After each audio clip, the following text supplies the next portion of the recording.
আল্লাহ নবী ইব্রাহিম খলিলুল্লাহ কওমের মানুষের কাছে দাওয়াত দিলেন, পড়ে নাও লা ইলাহা ইল্লাল্লাহ। ইব্রাহিম খলিলুল্লাহ মুসা আলাইহিস সালাম কওমের কাছে দাওয়াত দিলেন লা ইলাহা ইল্লাল্লাহ। মুসা কালিমুল্লাহ ঈসা আলাইহিস সালাম দাওয়াত দিলেন লা ইলাহা ইল্লাল্লাহ। ঈসা রূহুল্লাহ। মুসা নবী, ঈসা নবী, নূহ নবী, দাউদ নবী, লূত নবী, এনারা হলেন এলাকা ভিত্তিক নবী, গোত্র ভিত্তিক নবী। কোন নবী কোন এলাকার নবী, কোন নবী কোন গোত্রের নবী, কোন নবী কয়েকজন ব্যক্তির নবী। কিন্তু আমাদের নবী এলাকা ভিত্তিক নবী নন, গোত্র ভিত্তিক নবী নন, ব্যক্তি বিশেষ নবী নন। আমাদের নবী হলেন বিশ্ব নবী। বলুন সুবহানাল্লাহ। আমাদের নবী মানবের নবী, দানবের নবী, গাছের নবী, মাছের নবী। শুধু তাই নয়, জমিনের পাথরগুলো পর্যন্ত আমাদের নবীকে দেখে সালাম জানাতো। আমাদের নবীরে কিন্তু দাওয়াত ওইটাই, লা ইলাহা ইল্লাল্লাহ। বাবা, আমাদের নবী হচ্ছেন পৃথিবীর জমিনে আসার দিক দিয়ে শেষ নবী। পৃথিবীর জমিনে আসার দিক দিয়ে শেষ। কিন্তু আল্লাহ রাসূল বলছেন আউয়ালু মা খালাকাল্লাহু নূরি। আল্লাহ পাক সর্বপ্রথম আমাদের নবীর নূর আল্লাহ সৃষ্টি করেছিলেন। সুবহানাল্লাহ। আচ্ছা, প্রত্যেকটা নবীকে আল্লাহ পৃথিবীর জমিনে পাঠিয়েছেন কি দিয়ে পাঠিয়েছেন? দায়িত্ব দিয়ে। দায়িত্বটা কি বলেছি? আল্লাহ যে যুগে যে নবীকে পাঠিয়েছেন সেই নবীর দায়িত্ব হচ্ছে সেই যুগের মানুষের কাছে আল্লাহ পাকের একাত্মবাদের দাওয়াত পৌঁছে দেওয়া। এই দাওয়াত, এই দায়িত্ব প্রত্যেকটা নবী রাসূল যথাযথ পালন করেছিলেন। আমাদের নবী শেষ নবী। আল্লাহ রাসূল যখন এসেছেন তখন ইউরোপের ঐতিহাসিকরা বিশ্বনবীর যুগটাকে মূর্খের যুগ হিসাবে আখ্যায়িত করেছিলেন, বর্বরতার যুগ, অন্ধকারের যুগ। কেন আমাদের নবীর যুগটাকে অন্ধকারের যুগ বলা হতো? কেন না, ওই যুগের মানুষেরা তারা এক আল্লাহকে ভুলে গিয়ে শত শত দেবদেবীর উপাসনা করত। বিশাল একটা দল তারা সূর্য পূজা করত। তার মানে তাদের স্রষ্টা হচ্ছে, বলুন, সূর্য। আবার বিশাল একটা দল তারা তারকা পূজা করত। তার মানে তাদের স্রষ্টা হচ্ছে তারকা। আবার বিশাল একটা দল তারা ছিল অগ্নি উপাসক, তারা আগুনকে রব মনে করত। আবার ওই যুগে মানুষ বিপুল ভাবে সুদের ভিতরে ডুবেছিল, মদের ভিতরে ডুবেছিল, জেনার ভিতরে ডুবেছিল। এবং শেষ অধিকাংশ কাফেররা তাদের জীবিত কন্যা সন্তানগুলোকে কি করত? হত্যা করত। আল্লাহ কোরআনে বলেছেন বিআইয়ি যামবিন কুতিলাত, কোন অপরাধে এদেরকে মারলি। ঠিক এই রকম করুণ পরিস্থিতিতে আল্লাহ আমাদের নবীকে পাঠালেন। বিশ্ব নবীকে আল্লাহ যখন পাঠাচ্ছেন ওই সময় মক্কার গুন্ডা বাহিনী ছিল কারা? আবু জাহাল, আবু লাহাব, ওতবা, সায়েবা। এদের নাম শুনে যেন হালকা পাতলা মনে করবেন না বাবা। আবু জাহালের ভয়ে মক্কার মানুষরা থরথর করে কাঁপতো। তার মানে একটি প্রতিষ্ঠিত রাজ ক্ষমতার বিরুদ্ধে আমাদের নবী একা। একটু সুবহানাল্লাহ বলবেন, একটু মহব্বতে বলবেন। বিশ্ব নবী মায়ের গর্ভে আব্বাকে হারালেন, 6 বছর বয়সে মাকে হারালেন, 8 বছর বয়সে দাদুকে হারালেন। বিশ্বনবীর দাদুজি ইন্তেকালের পরে বিশ্বনবীর দেখাশোনার দায়িত্ব নিলেন চাচা আবু তলেব। কোন চাচা? আর আবু তলেব হলেন ওই জমানার কাবার মোতাওয়াল্লি। আপনাদের মসজিদের একজন মোতাওয়াল্লি আছে না? তো আবু তলেব হলেন ওই জমানার কাবার মোতাওয়াল্লি, যিনি হচ্ছেন হাসিম বংশের নেতা, যিনি একজন সম্মানীয় ব্যক্তি। তো আল্লাহ রসুল দাদুজি ইন্তেকালের পরে ওই আবু তলেবের তত্ত্বাবধানে থেকে 40 বছর বয়সে নবুয়ত পেলেন। একটু বলুন সুবহানাল্লাহ। 40 বছর বয়সে কি পেলেন? নবুয়ত পেলেন। নবুয়ত পেয়ে তিনি 3 বছর গোপনে গোপনে আল্লাহর দেওয়া দায়িত্ব, তিনি 3 বছর গোপনে গোপনে আত্মীয় স্বজন বন্ধু বান্ধবের কাছে আল্লাহর একাত্মবাদের দাওয়াত পৌঁছে দিলেন। সুবহানাল্লাহ। নবুয়ত পেয়ে কিন্তু কাজ শুরু করে দিয়েছেন, বসে নেই। সুবহানাল্লাহ বলবেন না? কাজ দেওয়া দায়িত্ব পালন করছেন নবী 3 বছর গোপনে গোপনে। 3 বছর পরে আল্লাহর রাসূল প্রকাশ্য ময়দানে নামলেন। আল্লাহ নবী ডাক দিলেন, পড়ে নাও লা ইলাহা ইল্লাল্লাহ মুহাম্মাদুর রাসূলুল্লাহ। বলুন না সাল্লাল্লাহু আলাইহি ওয়াসাল্লাম। পড়ে নাও লা ইলাহা ইল্লাল্লাহ মুহাম্মাদুর। আচ্ছা এর মানে কি? নেই কোনো মাবুদ আল্লাহ ছাড়া, আমি মুহাম্মদ আল্লাহর প্রেরিত পয়গম্বর। ও যদি বোঝেন তবে মজা লাগবে। আল্লাহ রাসূল দাওয়াত দিচ্ছেন লা ইলাহা, কোনো উপাস্য নেই, কোনো মাবুদ নেই, একমাত্র কেবলমাত্র শুধুমাত্র আল্লাহ ছাড়া, আর আমি মুহাম্মদ আল্লাহর প্রেরিত পয়গম্বর। আচ্ছা ভাই, যারা সূর্য উপাসক, তারকা উপাসক, অগ্নি উপাসক, এই রাসূলের এই একটি কথাতে ওদের স্রষ্টা আছে না সব শেষ?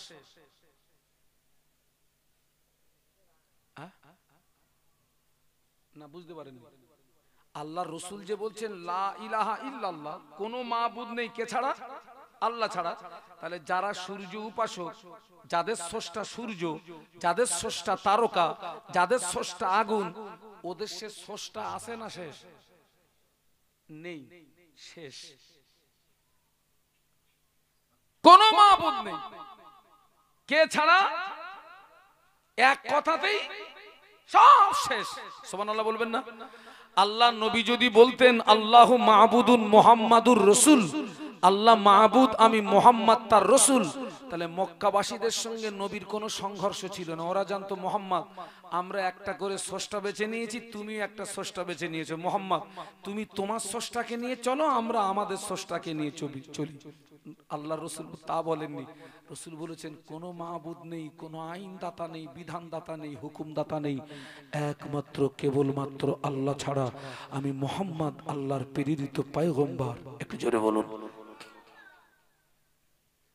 আল্লাহ নবী যখন প্রকাশ্য কলেমার দাওয়াত দিতে লাগলেন, দেখতে পাওয়া যায় কুফারে কুরাইশদের ভিতর থেকে দুজন পাঁচজন করে তারাও আল্লাহ নবীর কাছে গাদি ঈমানের কলেমা পড়ে তারাও মুসলমান হয়ে যায়। একটু মহব্বতে বলতে পারলেন না? বিশ্ব নবী প্রকাশ্য দাওয়াত দিচ্ছেন, আর কুফারে কুরাইশদের ভিতর থেকে 2-5 করে তারাও প্রকাশ্য ইসলাম গ্রহণ করছে। সুবহানাল্লাহ বলুন। আচ্ছা এই দৃশ্যটা দেখে আবু জাহাল, আবু লাহাব, উতবা, সাইবা ও শয়তানরা রাগবে না খুশি হবে? ভাই আমি রাজনীতি পছন্দ করিনি, তবে শুধু উদাহরণ দেওয়ার জন্য একটা কথা বলছি। এই সিপিএম এর লোক যদি টিএমসি তে যোগ দেয়, ওদের রাগ হবে না? হবে না? আবার টিএমসির লোক যদি সিপিএম এ যোগ দেয়, আবু জাহাল, আবু লাহাব, উতবা, সাইবাদের দলীয় মানুষ ইসলামে দলে দলে তারা প্রবেশ করছে। একটু সুবহানাল্লাহ বলুন। এই দৃশ্য দেখলে ওদের কি হবে? গাত্র দাও শুরু হবে। আবু জাহাল, আবু লাহাব, উতবা, সাইবা বড় টেনশনে পড়ে গেছে। মুহাম্মদ যেভাবে নতুন ধর্ম প্রচার করছে, আমাদের দলীয় মানুষ যেভাবে মুহাম্মাদের দলে আশ্রয় নিচ্ছে, আমরা যদি মুহাম্মাদের কাজের গতি না রুখি, ভবিষ্যতে এমন একটা দিন আসবে যেদিন আমাদের আর কোনো অস্তিত্ব। অতএব যে কোনো প্রসেসে মুহাম্মাদের এই কাজের গতিটা রুখতে হবে। ওরা এই সলা পরামর্শ করে আল্লাহর রাসূল কলেমা প্রচারে বেরিয়ে পড়েছেন। ঠিক ওই সুযোগে ওরা এসছে আবু তলেবের কাছে, কারণ রাসূল এখন আবু তলেবের তত্ত্বাবধানে। দুনিয়াবি দিক দিয়ে আবু তলেব হচ্ছে নবীর গার্জিয়ান, তার মানে দুনিয়াবি দিক দিয়ে আবু তলেব নবীর পাশে খুঁটি হিসাবে কাজ করছে। আর ওরা জানে এই খুঁটিটাকে যদি ভেঙে দিতে পারি তো মুহাম্মদকে জব্দ করা খুব সহজ। আল্লাহ নবী কলেমা প্রচারে বেরিয়ে পড়েছেন। ওই রকম সুযোগে আবু জাহাল, আবু লাহাব, উতবা, শাইবা, ওরা আবু জাহাল, আবু লাহাব, উতবা, শাইবা ওরা এসে আবু তলেবের কাছে এসে বলল, আবু তলেব, তোমার ভাইপোকে বলো না, তোমার ভাইপো যদি মক্কার নেতা হতে চায় আমরা তাকে নেতা বানিয়ে দেবো। তোমার ভাইপো যদি মক্কার সবচেয়ে বড় ধনী হতে চায় আমরা তাকে ধনী বানিয়ে দেবো। তোমার ভাইপো যদি মক্কার সবচেয়ে সুন্দরী নারী পেতে চায় আমরা তাকে সুন্দরী নারী দেব, তবে শর্ত হলো কলেমা প্রচারটা যেন না করে।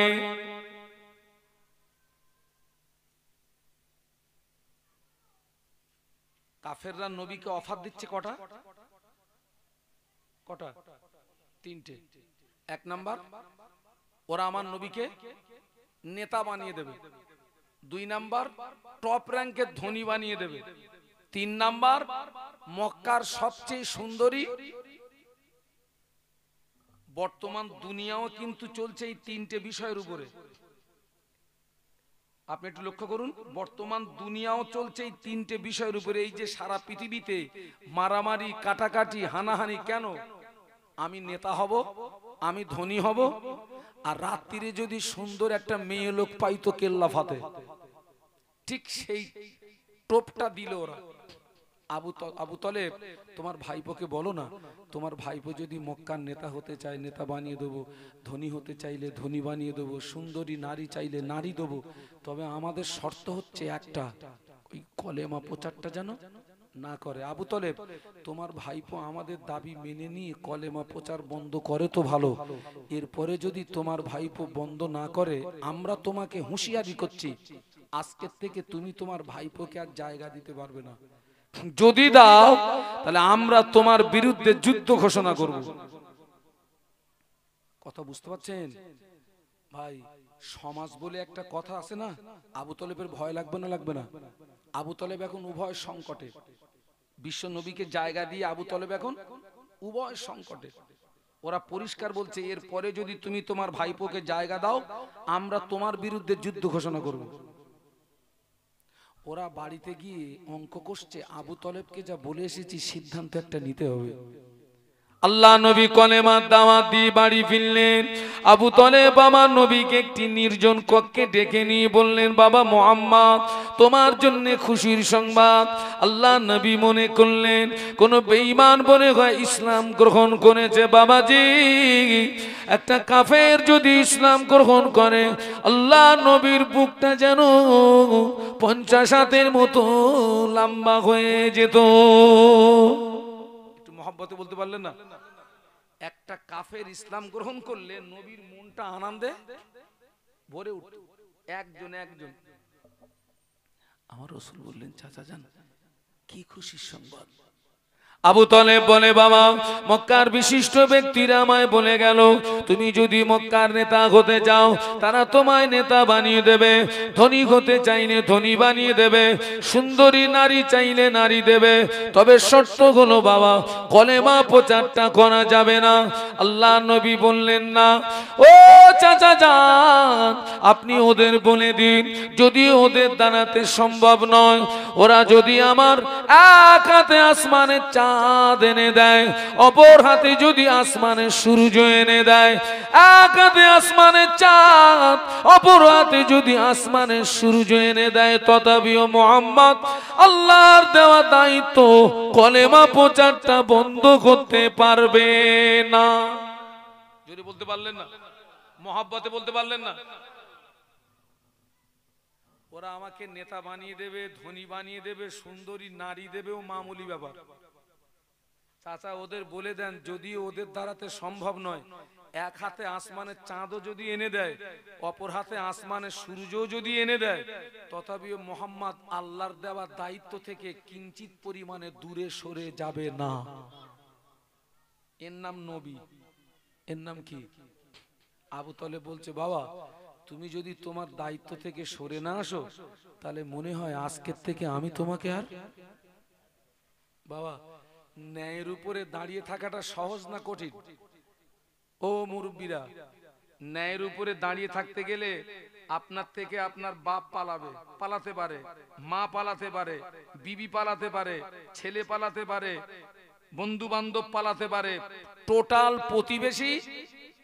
এর পরেও যখন আপনি ন্যায় ও সত্যের উপরে মজবুতির সঙ্গে দাঁড়িয়ে থাকবেন, ওই সময় আল্লাহর পক্ষ থেকে আপনার উপরে রহমত নাজিল হবে। আবু তালেব বলছে, মনে হয় আজকের থেকে আমি তোমাকে আর আশ্রয় দিতে পারবো না, কারণ এরপরে যদি তোমাকে আশ্রয় দিই ওরা আমার বিরুদ্ধে যুদ্ধ ঘোষণা করবে। আমি এই বৃদ্ধা হয়ে গেছি বাবা, আমাকে বৃদ্ধা বয়সে জিহাদের মোকাবেলায় নিয়ে যেও না, আমি পারবো না বাবা।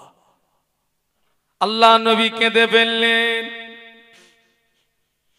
ও মুরব্বীরা, আল্লাহ নবী কাঁদতে কাঁদতে বলেছিলেন, চাচা যান, আমি মায়ের গর্ভে থাকাকালীন আব্বাকে খানালাম, 6 বছর বয়সে মাকে খানালাম, 8 বছর বয়সে দাদুজিকে খানালাম, সেখান থেকে আপনার তত্ত্বাবধানে ছিলাম। চাচা যান, সারাদিন মক্কার মানুষেরা আমায় কত গালি দেয়, সারাদিন মক্কার মানুষেরা আমায় কত দুচ্চাই করে, সারাদিন পরে আমি যখন আপনার কাছে ফিরে আসি, আপনি আমাকে একবার মুহাম্মদ বলে ডাকার সঙ্গে সঙ্গে সারা দিনের কষ্ট নিবারণ হয়ে যায়, সারা দিনের কষ্ট মুছে যায়।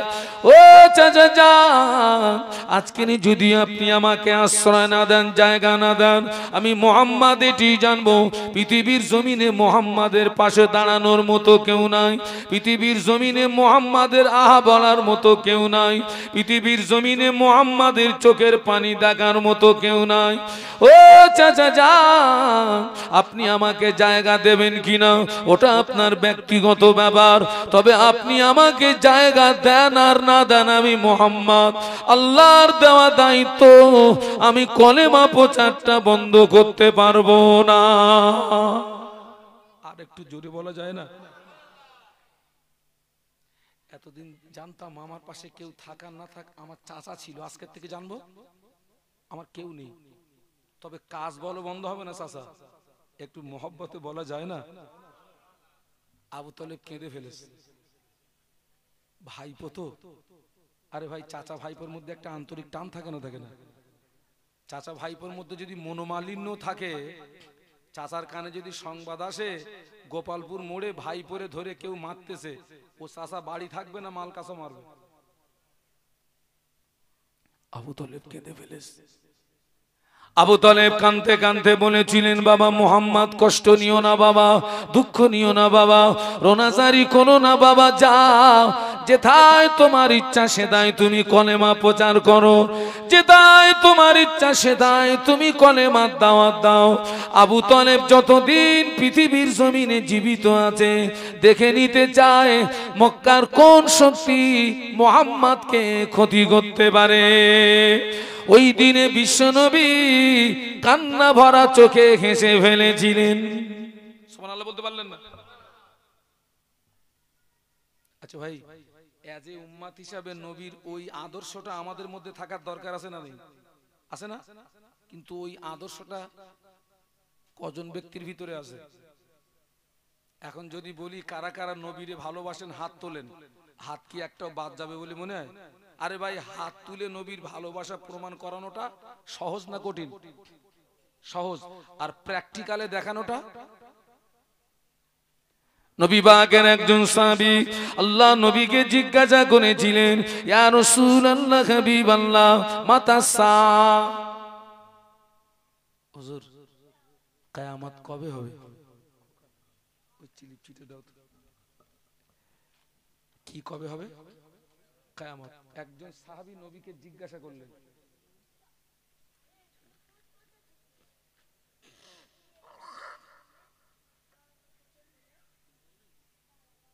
একজন সাহাবী নবীকে জিজ্ঞাসা করছেন, হুজুর কিয়ামত কবে হবে? আল্লাহ নবী ওই সাহাবীকে ঘুরিয়ে জিজ্ঞাসা করলেন, ও বাবা সাহাবী, তুমি কিয়ামতের সংবাদ নিচ্ছ, তুমি কিয়ামতের খবর নিচ্ছ, কিয়ামতের জন্য কি অর্জন করেছো বলো? বাবা সাহাবী, তুমি কিয়ামতের খবর নিচ্ছ বাবা, তুমি কিয়ামতের জন্য কি অর্জন করেছো বাবা? ও ওই সাহাবী জবাব দিয়েছিলেন, ইয়া রাসূলুল্লাহ, হাবিবাল্লাহ, স্যার আমি কিয়ামতের জন্য কিছু অর্জন করতে পারিনি, আমি কিয়ামতের জন্য কিছু সঞ্চয় করতে পারিনি, তবে আমি আল্লাহ আল্লাহর রাসূলকে ভালোবেসেছি। ছেলেরা একটু জোরে বলতে পারবি না? একটু মহব্বতে বলো না, তাকবীর দাও, নারায়ে তাকবীর। ইয়া রাসূলুল্লাহ, হাবিবাল্লাহ, স্যার আমি কিয়ামতের জন্য কিছু অর্জন করতে পারিনি, তবে আমি আল্লাহ আল্লাহর রাসূলকে ভালোবেসেছি। আল্লাহ নবী বললেন, ও বাবা সাহাবী, তোমার দাবি যদি সত্য হয়, আমি আল্লাহ নবী বলছি কিয়ামতের ময়দানে ওই দাবি তোমাকে নাজাত করিয়ে দেবে। তোমার দাবি যদি কি হয়? সত্য হয়। শুধু দাবি করলে হবে না, ওই দাবির সত্যতা প্রমাণ করা দিয়ে হবে।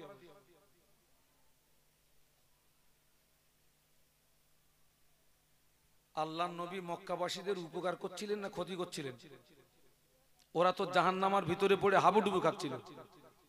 আল্লাহ রাসূল সাল্লাল্লাহু আলাইহি ওয়াসাল্লাম ওদেরকে জাহান্নামার ভিতর থেকে হাত ধরে টেনে তুলে জান্নাতের রাস্তা দেখাচ্ছিলেন। এই অপরাধে নবীকে 13 বছর মার খেতে হলো মক্কার জমিনে। কত বছর বাবা? 13 বছর মার খেতে হলো, দান দান শহীদ হলো, গায়ের রক্ত দিতে হলো, চোখের পানি দিতে হলো, শেষ পর্যন্ত জন্মভূমিটা ছেড়ে দিয়ে মদিনায় চলে যেতে হলো। কিন্তু এর পরেও কি বিশ্বনবী আল্লাহর দেওয়া দায়িত্ব থেকে এড়িয়েছিলেন? তাহলে উম্মাত হিসাবে নবীর ওই আদর্শটা আমার ভিতরে যেমন থাকা প্রয়োজন, আপনাদের ভিতরে থাকাটা তেমন। আচ্ছা, ওটা ওই পর্যন্ত থাক। আমি মাযহাবগত দিক দিয়ে হানফি মাযহাবের মানুষ, আপনারাও তাই। আর আমি সিলসিলাগত দিক দিয়ে ফুরফুরা শরীফের মুজাদ্দিদে জামান দাদা হুজুর পীর কিবলা রাহমাতুল্লাহ আলাইহির সিলসিলার একজন নগণ্য খাদেম। আপনারা নিশ্চয়ই আমার মুজাদ্দিদে জামানের ভক্ত মানুষ তো নাকি? আমাকে একটু দু হাত তুলে দেখান তো একটু, আমার দাদু হুজুরের ভক্ত কারা? আমার হাত কি ব্যাকা? একদম সোজা করেন, এটা কিন্তু আল্লাহর দরবারে ছবি হচ্ছে। আর আমি একটু তাকবীর দিচ্ছি, হাত নামাবেন না। নারায়ে তাকবীর, নারায়ে তাকবীর। সিলসিলায়ে হক মুজাদ্দিদে জামান, আমার দাদা পীরের হক সিলসিলা। নারায়ে তাকবীর, হাত নামান। দেখেন নবীর এই আদর্শটা মুজাদ্দিদে জামানের মধ্যে দেখেন। কেন আমরা মুজাদ্দিদে জামানকে ছাড়ি না? আল্লাহ রাসূলের আদর্শ দেখুন, আমার মুজাদ্দিদে জামানের মধ্যে দেখুন। ফুরফুরা শরীফের মুজাদ্দিদে জামানকে আল্লাহ যখন বাংলার জমিনে পাঠালেন, এই বাংলার পরিস্থিতি ছিল বাংলার মুসলমান লুঙ্গির বদলে ধুতি পরত, বাংলার মুসলমান লক্ষ্মীর গলায় ধান দিত, মনসার ডালা দিত, দরগা করে শিরিক করত, মাথায় টুপি দিতে জানতো না, মুখে দাড়ি রাখতে জানতো না, মসজিদ চিনতো না, মাদ্রাসা চিনতো না, দ্বীন ইসলাম চিনতো না। ঠিক বলছি না ভুল বলছি মুরব্বীরা? ঠিক এই রকম করুণ পরিস্থিতিতে আল্লাহ পাক ফুরফুরা শরীফের মুজাদ্দিদে জামানকে বাংলার জমিনে পাঠিয়েছিলেন।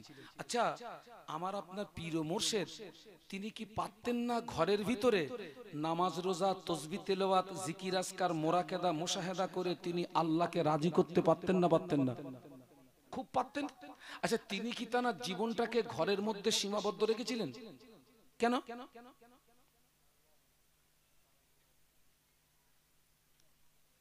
ফুরফুরা শরীফে মুজাদ্দিদুজ্জামান আমির শরিয়াত কুতুবুল আলম দাদা হুজুর পীর কিবলা রাহমাতুল্লাহ আলাইহি চিন্তা করেছিলেন, আমি আবু বকর আমি যদি ঘরের ভিতরে নামাজ রোজা তাসবিহ তেলাওয়াত জিকির আজকার মোনাকাদা মুশাহাদা করে যদি কাটিয়ে দিই, বাংলার মুসলমান যদি ঈমান খারাপ হয়ে মরে যায়, বাংলার মুসলমান যদি বেঈমান হয়ে মরে যায়, আমি আবু বকর কিয়ামতের ময়দানে কি মুখ দেখাবো? এই কথা মনে করে করে তিনি কোরআন শরীফের ওই আয়াতের উপরে আমল করতে গিয়ে ইয়া আইয়ুহাল্লাযীনা আমানু কু আনফুসাকুম ওয়া আহলিকুম নারা, ওই আয়াতের উপরে আমল করতে গিয়ে আল্লাহ নবীর হাদিস আলা কুল্লুকুম রাইন ওয়া কুল্লুকুম মাসউলুন আন রাইয়াতিহি, ওই হাদিসের উপরে আমল করতে গিয়ে তিনি নিজে জাহান্নামের আগুন থেকে বেঁচেছিলেন, আহাল বর্গদিগকে জাহান্নামের আগুন থেকে বাঁচাতে গিয়ে কোথায় তামিলনাড়ুর কন্যাকুমারী, তামিলনাড়ুর কন্যাকুমারী থেকে শুরু করে বাংলাদেশের বরিশাল, কোথায় তামিলনাড়ুর কন্যাকুমারী, কোথায় বাংলাদেশের বরিশাল, কখনো পায়ে হেঁটে, কখনো গরুর গাড়িতে চেপে, কখনো পালকিতে চেপে, কখনো পায়ে হেঁটে, কখনো গরুর গাড়ি, কখনো পালকিতে চেপে এই বিস্তীর্ণ এলাকা ব্যাপী গায়ের রক্ত পানি করে, বাবাজি গায়ের রক্ত পানি করে, রাতের ঘুম হারাম করে দুই হাত দিয়ে বাংলার জমিন থেকে শিরিক বিদআতকে উৎখাত করে তিনি বাংলাকে একটি গোলাপ ফুলের বাগান তৈরি করেছিলেন। আজ আমাদের মাথায় টুপি, আমাদের মুখে দাড়ি, আমরা মসজিদ চিনেছি, মাদ্রাসা চিনেছি, দিন ইসলাম পেয়েছি, এ অবদান হলো ফুরফুরা শরীফে মুজাদ্দেদে জামানের অবদান, এ অবদান হলো তার 5 কলিজার টুকরা হুজুর দিগের রেখে যাওয়া অবদান, এ অবদান হলো তার প্রধানতম খলিফা বসিরহাটের আল্লামা হুজুরের দুহাত দিয়ে লিখিত কেতাবেরই অবদান। আরো জোরে বলুন, কেন আমরা দাদা হুজুরকে ছাড়ি না?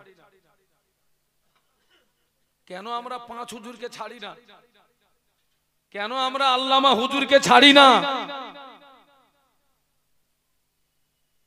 নবীর আদর্শটা তানাদের ভিতরে বিদ্যমান।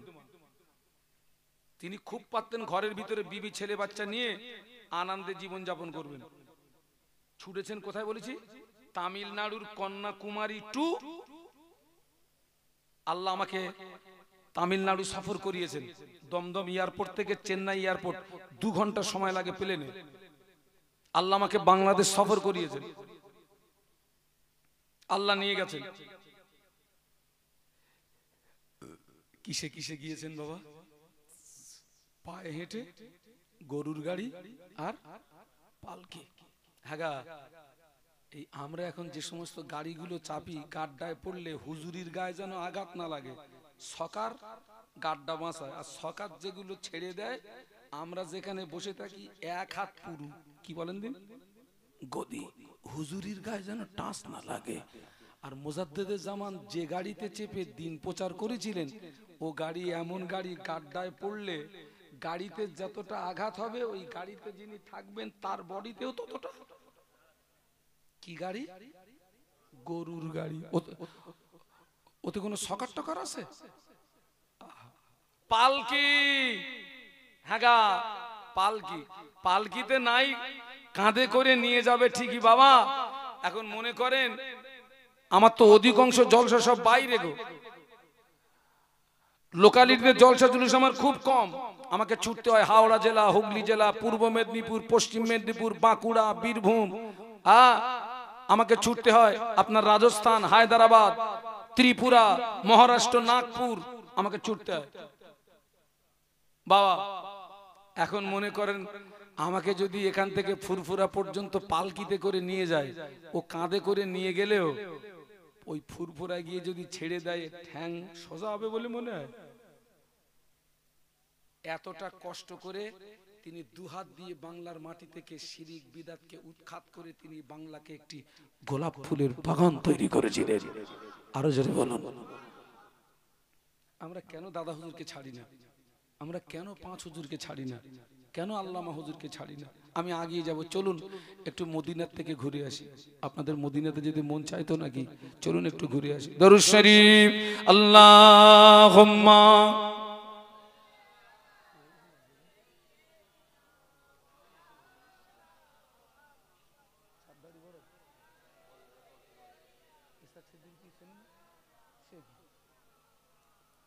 এতগুলো মানুষ আরো মহব্বতে আল্লাহুম্মা সাল্লি আলা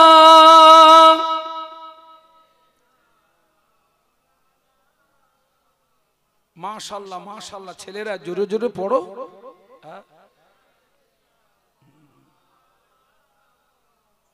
मेरे आंखों के पुतली में जलवा मोहम्मद का,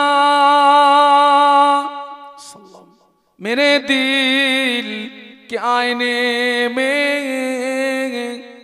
नक्शा है मोहम्मद का। कोई जन्नत में जाएगा, कोई दोज़ख में पहुंचेगा, मदीने की तरफ दौड़ा दीवाना मोहम्मद का। अल्लाहुम्मा पढ़ो बाबा, ছেলেরা জোরে জোরে পড়ো।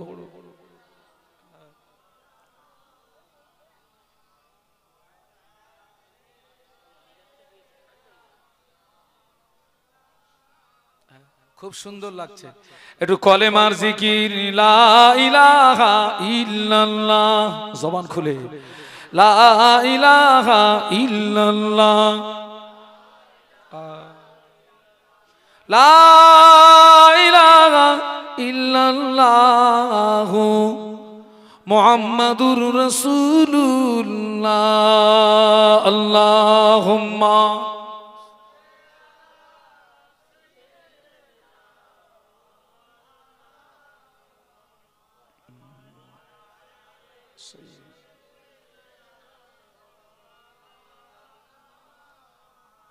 একটু জবান খুলে বলুন আল্লাহু আকবার, আর একটু জবান খুলে বলুন। আল্লাহকে ডাকলে আল্লাহ খুশি হন না রেগে যান? আল্লাহ কোরআনে বলেছেন উদউনি আস্তাজিব লাকুম, বান্দা তুই আমাকে ডাক, আমি আল্লাহ তোর ডাকে সাড়া দিয়ে থাকি। একটু বলুন। আচ্ছা, আমার দাদা হুজুরের কথা তো বললাম, আমার আল্লামা হুজুরের কথা একটু বলবো না? এই দেখেন আল্লামা রুহুল আমিন রহমাতুল্লাহ আলাইহি, তিনি 32 বছর ধরে সমাজের মাটিতে কোরআন হাদিস ইজমা কিয়াসের মাপকাঠিতে ওয়াজ নসিহত করেছেন, মানুষদেরকে ধর্মের দিকে ডেকেছেন, অন্যায়ের প্রতিবাদ করেছেন, মানুষদেরকে ধর্মের দিকে ডেকেছেন, অন্যায়ের প্রতিবাদ করেছেন। পরে হুজুর আল্লামা চিন্তা করলেন, আমি রুহুল আমিন একদিন মরে যাব, আমি রুহুল আমিন একদিন কবরে চলে যাব, আমার ওয়াজ কবরে চলে যাবে। বাংলার মুসলমান যদি বেঈমান হয়ে মারা যায়, বাংলার মুসলমান যদি ঈমান হারা হয়ে মারা যায়, আমি রুহুল আমিন কিয়ামতের ময়দানে আল্লাহ পাকের দরবারে কি মুখ দেখাবো? ওই কথা মনে করে কোরআন শরীফের ওই আয়াতের উপরে আমল করতে গিয়ে ইয়া আইয়ুহাল্লাযীনা আমানু কু আনফুসাকুম ওয়া আহলিকুম নার, ওই আয়াতের উপরে আমল করতে গিয়ে আল্লাহ নবীর হাদিস আলা কুল্লুকুম রাইন ওয়া কুল্লুকুম মাসউলুন আন রাইয়াতিহি, ওই হাদিসের উপরে আমল করতে গিয়ে তিনি নিজে জাহান্নামের আগুন থেকে বেঁচেছিলেন।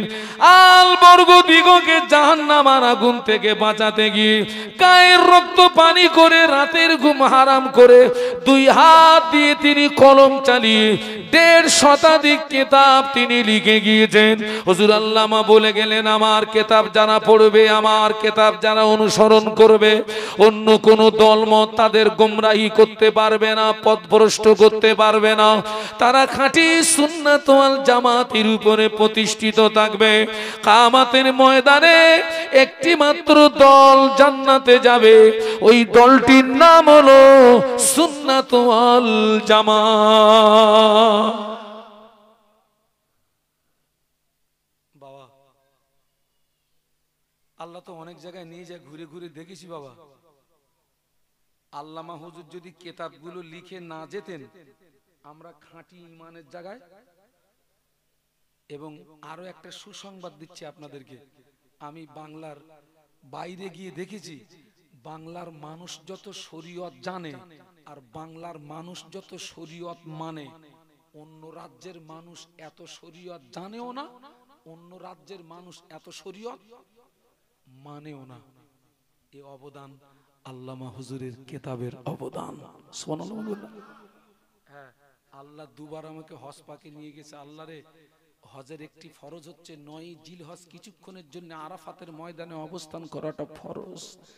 আরাফাতের ময়দানে গিয়ে দেখি 100টা হাজির কাছে 100টা হাজির ভিতরে, বাঙালি হাজির ভিতরে 95টা হাজির কাছে আল্লামা হুজুরের হাজ্জে মাসাইলের কেতাব, একটু জোরে বলুন, হুজুরের কেতাব দেখতেছে আর সেই মোতাবেক হজ করতেছে।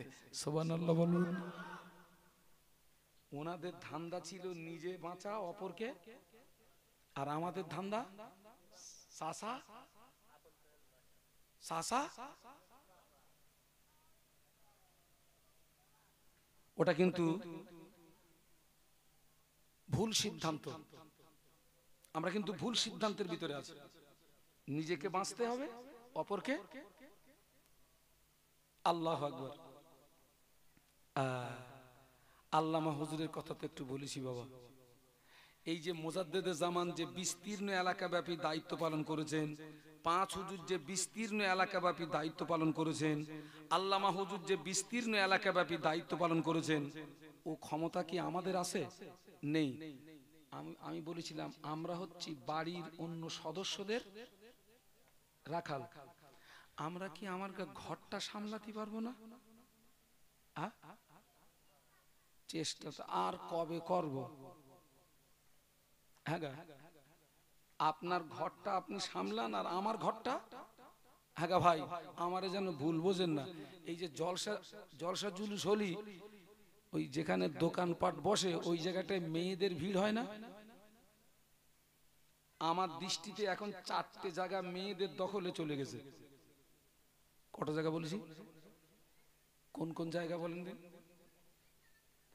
1 নাম্বার হলো অধিকাংশ মাহফিল মেয়েদের দখলে, অধিকাংশ বিয়ে বাড়ি মেয়েদের দখলে, অধিকাংশ পীরের মাজার মেয়েদের দখলে, অধিকাংশ মরা বাড়ি মেয়েদের দখলে। ঠিক বলেছি না ভুল বলেছি? একটু জোরে বলেন। কোন কোন বাড়ি বলেছি?